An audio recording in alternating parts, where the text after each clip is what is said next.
Hello दोस्तों, मैं उजाला एक बार फिर से वेलकम करती हूँ आप सभी का मेरे चैनल उजाला गार्डनिंग टिप्स में। दोस्तों, आज मैं आप सभी के लिए एक ऐसी चीज़ की जानकारी लेकर आई हूँ जो हमारे पेड़ पौधों के लिए बहुत ही फ़ायदेमंद है और फ्री ऑफ कॉस्ट वो चीज़ इस समय ज़्यादातर घरों में मिल जाएंगी। और ज़्यादातर लोग क्या करते हैं, उसे बेकार की चीज़ समझकर फेंक देते हैं। तो वो बेकार की चीज़ हमारे पेड़ पौधों के लिए कितनी ज़्यादा बेनिफिशियल है, कितने तरीके से हम उसे अपने गार्डनिंग के अंदर अपने पेड़ पौधों पे इस्तेमाल कर सकते हैं। और जितनी ही तरह से हम उसका इस्तेमाल अपने पेड़ पौधों पे करेंगे ना, उतनी ही अलग अलग तरीके से उसके फ़ायदे हमारे पेड़ पौधों को पहुंचता है। तो चलिए, सबसे पहले मैं आपको वो चीज़ दिखा देती हूँ। तो देखिए दोस्तों, ये है मूंगफली के छिलके, जिसे पीनट सेल्स भी कहा जाता है। तो इस समय ठंड में ज़ोरों शोरों से मूंगफली का सेवन किया जाता है और मूंगफली को खाने के बाद ये जो छिलके बचते हैं, इसे ज़्यादातर फेंक दिया जाता है।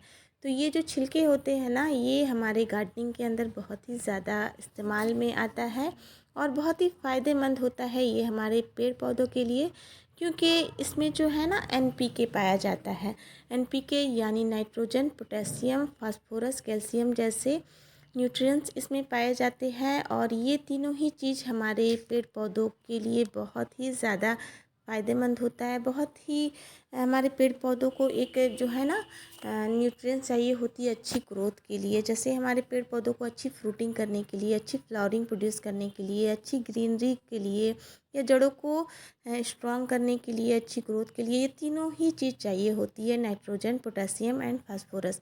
और ये तीनों चीज़ों का सोर्स है ये पीनट सेल्स, और बिल्कुल भी फ्री ऑफ कॉस्ट, इसमें कोई खर्च नहीं है। बिल्कुल भी बेकार की चीज़ रहती है, इसे ज़्यादातर फेंक देते हैं। तो क्यों ना हम इसे अपने पेड़ पौधों पे इस्तेमाल करें। बिल्कुल भी फ्री से हमारे पेड़ पौधों को इसकी बहुत ही ज़्यादा फ़ायदे पहुंचते हैं। आज मैं आपको दिखाऊंगी कि कैसे हम इसे अलग अलग तरीके से अपने पौधों पे इस्तेमाल कर सकते हैं। तो आज मैं बिल्कुल 5 तरीके आपको बताऊंगी इसके इस्तेमाल के। हाँ, बिल्कुल सही सुना आपने, एक नहीं, दो नहीं, तीन नहीं, पूरे 5 तरीके मैं बताऊंगी। 5 तरीके से आप इसे अपने पेड़ पौधों पे इस्तेमाल कर सकती है। तो चलिए, मैं बिना टाइम वेस्ट किए आपको वो 5 तरीके दिखाती हूँ। लेकिन दोस्तों, वीडियो को शुरू करने से पहले अगर वीडियो पसंद आए तो वीडियो को लाइक, कमेंट, शेयर ज़रूर करें। और साथ ही ऐसे और भी गार्डनिंग वीडियोज़ के लिए आप मेरे चैनल को भी सब्सक्राइब कर सकते हैं। तो दोस्तों, सबसे पहला जो इस्तेमाल है इसका, इसे हम एज ए मल्चिंग अपने पौधों पे इस्तेमाल कर सकते हैं। तो जैसे हम किसी गमले में पौधे को लगाते हैं ना, तो जो साइड का एरिया जो खुला रहता है, उसमें हम इससे जब कवर करते हैं तो इस प्रोसेस को हम मल्चिंग कहते हैं। ये जो मल्चिंग होता है, हम बहुत ज़्यादा सर्दी या बहुत ज़्यादा गर्मी दोनों टाइम में हम ये चीज़ कर सकते हैं। जब बहुत ज़्यादा गर्मी होती है, उस समय भी हम पेड़ पौधों को तपती धूप से बचाने के लिए मल्चिंग करते हैं। और जब बहुत ज़्यादा इस समय सर्दी है, तो तेज़ ठंड से और पाला जब पड़ता है, उससे हम जड़ों को बचाने के लिए मल्चिंग करते हैं। खासकर उन पौधों को जो अभी डोरमेंसी में है और जो पूरी तरह से रूट बाउंड हो चुकी है, जड़ें बिल्कुल ऊपर ऊपर आ जाती है। तो उन पौधों को जब मल्चिंग करेंगे तो बहुत ही ज़्यादा फ़ायदेमंद रहता है। मल्चिंग बहुत फ़ायदे पहुंचता है हमारे पौधों को। पौधों की जो जड़ें हैं वो महफूज रहती है ठंड से। और अभी तो ये डोरमेंसी है, तो हमें इन्हें बचा के रखना है, तो मल्चिंग करना इस समय बहुत ज़रूरी होता है। तो ये एक अच्छा ऑप्शन है कि हम इससे अपने पेड़ पौधों पे मल्चिंग कर सकते हैं। और दूसरा जो इस्तेमाल है वो है, जैसे हम कोई प्लांट लगाना हो, गमले में हमें लगाना है। तो जैसे ये देखिए, ये स्पाइडर प्लांट मुझे इस छोटे से पॉट में लगाना है। तो ये जो है, ये मैंने अभी बेबी प्लांट्स लिए हैं, इसमें जड़ें नहीं हैं। और इस पॉट में मैं लगाऊंगी कि इसकी गहराई बहुत ज़्यादा है, तो इसमें मिट्टी ज़्यादा आएगी तो जड़ों को मॉइस्चर मिलेगा। तो ऐसे कंडीशन में हम क्या कर सकते हैं, इस पीनट सेल्स को हम 3 से 4 इंच तक गमले की नीचे वाली सतह में डाल सकते हैं। ऐसे हम नीचे 3-4 इंच कवर कर देंगे, उसके बाद हम इसमें मिट्टी डालेंगे। तो क्या होगा, जैसे छोटे प्लांट हैं, उनमें जड़ें ज़्यादा नहीं हैं, तो अगर हम छोटे प्लांट को बड़े गमले में लगा देंगे, ज़्यादा मिट्टी आएगा तो मॉइस्चर, उसमें ज़्यादा पानी होल्ड होगा, मॉइस्चर ज़्यादा देर तक रुकेगा। तो ऐसे में जड़ें जल्दी ग्रोथ नहीं कर पाती हैं और जड़ें ख़राब हो जाती है, गल जाती है और प्लांट भी ख़राब हो जाता है। तो छोटे प्लांट के लिए ये अच्छा ऑप्शन है। वैसे बड़ा प्लांट अगर आप लगाएंगे तो फिर जड़ें ज़्यादा आएंगी, तो उसके लिए तो सही नहीं है कि मिट्टी से बाहर निकल जाएंगी। तो छोटे प्लांट आप ऐसे लगा सकते हैं इसमें। तो उससे क्या होगा, धीरे धीरे जैसे जैसे जड़ें आगे नीचे ग्रो करती जाएंगी तब तक ये जो पीनट सेल्स हैं धीरे धीरे मिट्टी में डिकम्पोज होते रहेंगे। और क्योंकि इनमें एनपीके पाया जाता है तो इसके जो न्यूट्रिएंट्स हैं वो भी धीरे धीरे पेड़ पौधों को मिलते रहेंगे और पौधे भी अच्छे से ग्रो करते रहेंगे। तो ये अच्छा ऑप्शन है कि आप पहले नीचे पीनट सेल्स डाल दें। किसी भी गमले में, बड़ा गमला हो, आपको उसमें प्लांट लगाना हो तो जैसे हम नीचे सूखे पत्ते या तिकड़ियाँ रखते हैं तो उसमें आप ये पीनट सेल्स को डाल सकती है। फिर ऊपर से मिट्टी डाल के आप पौधे लगा ले। तो ये एक हो गया, ये तो हो गया दूसरा काम। अब तीसरा जो है, देखिए हमें इसे पीसकर इस तरह से पाउडर बना लेना है। तो ये जैसे हम मिट्टी बनाते हैं ना, एक हिस्सा हम मिट्टी मिलाते हैं, एक हिस्सा कंपोस्ट मिलाते हैं और एक हिस्सा हम कोकोपीट मिलाते हैं। तो ये पीनट सेल्स है ना, ये कोकोपीट का बहुत ही अच्छा सब्स्टिट्यूट होता है। आप कोकोपीट की जगह इसे इस्तेमाल कर सकते हैं। तो ऐसे ही जैसे आपने मिट्टी एक हिस्सा ले लिया, एक हिस्सा कंपोस्ट और एक हिस्सा ये पीनट सेल्स के पाउडर, इस तरह से आपको पाउडर आप मिक्सर में पीस लेंगे, ग्राइंड कर लेंगे तो इस तरह से पाउडर फॉर्म में ये तैयार हो जाएगा। तो आप इसका इस्तेमाल कर सकते हैं।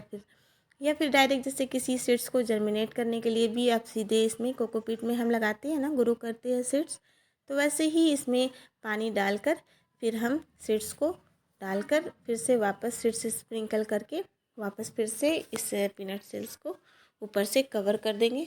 तो हमारे सीड्स जर्मिनेशन भी बहुत ही फास्ट होते हैं। इसमें बहुत ही अच्छा ये कोकोपीट का सब्स्टिट्यूट है। तो कोकोपीट की जगह आप इससे इस्तेमाल कर सकते हैं। अब जो चौथा इस्तेमाल है वो देखिए, इसी तरह से हमें पाउडर में बना लेना है और इसे हम अपने पेड़ पौधों पे फर्टिलाइज़र के तौर पे भी इस्तेमाल कर सकते हैं। तो जिस भी गमले में हमें डालना है वो मिट्टी उसकी सूखी होनी चाहिए। तो हम इसे डालेंगे इस तरह से और डालने के बाद हमें गुड़ाई करके हमें इसे अच्छी तरह से मिट्टी में मिला देना है। तो अच्छी तरह से जब हम मिला देंगे उसके बाद क्या करें, इसमें भरकर पानी दे दें। तो ये एक स्लो रिलीज फर्टिलाइज़र का भी काम करती है क्योंकि ये एनपीके का बहुत ही बढ़िया सोर्स होता है। तो जैसे फ्लावरिंग प्लांट पे आप इसका इस्तेमाल कर सकते हैं। अब जो सबसे आखिर में मैं इसका इस्तेमाल बताऊंगी वो है, इसे आप एज ए कंपोस्टिंग में भी इसका इस्तेमाल कर सकते हैं। जैसे हम कोई भी कंपोस्ट बनाते हैं ना, जैसे लीफ कंपोस्ट हो गया या फिर किचन वेस्ट कंपोस्ट। तो जैसे हम किचन वेस्ट से निकला हुआ जो भी चीज़ें निकलती है वो हम एक लेयर पहले डालते हैं कंपोस्टिंग में। उसके बाद हम मिट्टी डालेंगे या फिर जो भी ब्राउन्स होते हैं, जैसे हम कोकोपीट डालते हैं या फिर सूखे हुए पत्ते। तो उसी तरह से आप इस पीनट सेल्स को भी आप इस्तेमाल कर सकती है। इससे हम कंपोस्ट भी तैयार कर सकते हैं। लेकिन कंपोस्टिंग करने के लिए हम इसे सीधे अगर ऐसे हम डाल देंगे ना कंपोस्टिंग में तो ये बहुत ज़्यादा टाइम लगाएगा डिकम्पोज होने में, क्योंकि नॉर्मली तो ऐसे 2 से 3 महीने में हमारा कंपोस्ट बनकर तैयार हो जाता है। लेकिन ये जल्दी डिकम्पोज नहीं होता है, 3-4 महीने में भी ये ऐसे ही रहेगा क्योंकि बहुत ही हार्ड होता है। तो जब आप इसे अगर कंपोस्टिंग करना चाहें इससे ना, तो उसके लिए आपको इसे ग्राइंड कर लेना चाहिए। जैसे हमें मिक्सर में अगर हमने पीस लिया या फिर हम इसे किसी भी चीज़ से हम इसे कुचल लेंगे, इसके छोटे छोटे टुकड़े कर लेंगे। तो देखिए हाथ से ही इस तरह से करने पे देखिए इस तरह से ये क्रश हो जाता है ऐसे। तो ऐसे छोटे छोटे हमें टुकड़े बना लेना है। तो ऐसे होगा। या फिर आप क्या करें, जैसे अगर ये ज़्यादातर अगर ये मूंगफली जो होते हैं नमक डालकर अगर इसके छिलके इस्तेमाल किए गए हो तो वो हमारे कंपोस्टिंग प्रोसेस को बिगाड़ सकता है। तो आप क्या करें, इसे एक बार एक दिन के लिए पानी में आप भिगो कर छोड़ दें। तो पानी में एक बार वॉश हो जाएगा तो इसमें अगर नमक हुआ तो वो भी निकल जाता है। और फिर इसे निकाल कर जब ये फूल कर बिल्कुल भी नरम हो जाए तो हम इसे डाल सकते हैं। या फिर सूखे में मिक्सर में ग्राइंड करके भी अगर हम इसे डालेंगे तो जो है ना कंपोस्टिंग फास्ट होती है, जल्दी से ये डिकम्पोस्ट हो जाती है। तो इस प्रोसेस से आप अगर कंपोस्ट करना चाहें इसे, तो इसे आप पानी में भिगो कर या फिर पीस कर आप इसे अगर कंपोस्ट करेंगे ना तो बहुत जल्दी ये डिकम्पोस्ट हो जाएंगी। तो आप इसे कंपोस्ट भी तैयार कर सकती है। तो दोस्तों बिल्कुल भी 5 तरीके मैंने बताए हैं, कितने अलग अलग तरीके से इसे हम अपने गार्डनिंग में अपने पेड़ पौधों के अंदर इस्तेमाल कर सकते हैं। और कितने जितने तरीके से हम इस्तेमाल करेंगे, मल्चिंग करेंगे तो उसके अलग फ़ायदे पहुँचेंगे, फर्टिलाइज़र के तौर पे हम इस्तेमाल करेंगे तो उसके अलग फ़ायदे पहुँचेंगे, या फिर हम नीचे गमले की सतह पे रखेंगे तो उससे अलग फ़ायदे पहुँचेंगे। तो जितनी तरह से आप इसका इस्तेमाल अपने पेड़ पौधों पे करेंगे उतनी ही अलग अलग तरीके से इसके फ़ायदे पेड़ पौधों को पहुँचेंगे। तो आई होप आपको मेरा ये वीडियो इन्फॉर्मेटिव लगा हो, वीडियो पसंद आया हो। तो मिलते हैं फिर नेक्स्ट वीडियो में फिर किसी नई जानकारी के साथ। तब तक के लिए अपना ढेर सारा ख्याल रखें। Thanks for watching.